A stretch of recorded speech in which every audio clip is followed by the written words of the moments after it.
Hi friends, welcome to my channel.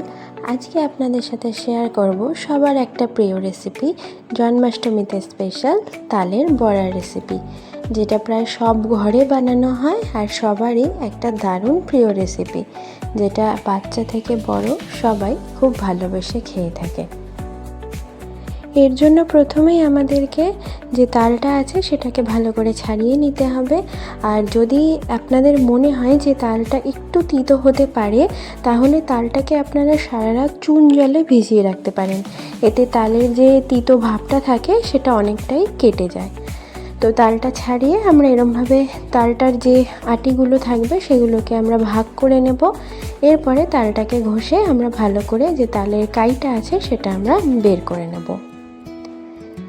এই যে আমাদের তালের কাই বেরিয়ে রেডি হয়ে গেছে। এবার এর মধ্যে আমরা একে একে উপকরণগুলো মিশিয়ে নেব। তো এর মধ্যে আমি অ্যাড করছি একটা পাকা কলা,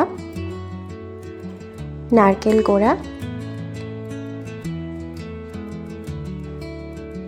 চালের গুঁড়ো,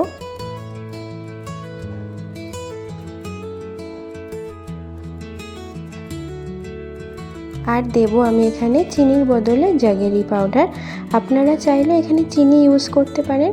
আর তাল আপনাদের যদি বেশি মিষ্টি হয় তাহলে সেটা খেয়ে দেখবেন এবং সেই বুঝে আপনারা এর মধ্যে যে চিনি বা জাগেরি পাউডার বা গুড় যেটাই দিন সেটা আপনারা সেইখানে বুঝে দেবেন। আর এটাকে এবার আমরা ভালো করে মিক্স করে নেব যাতে এর মধ্যে কোনো লাম্পস না থাকে।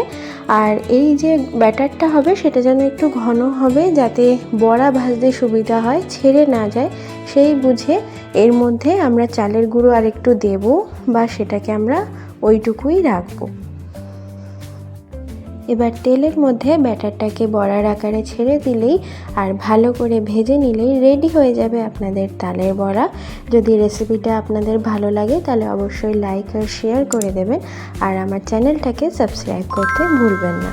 তো আমাদের ভাজা হয়ে গেছে, দুপিঠ ভালো করে তৈরি হয়ে গেছে আমাদের তালের বড়া।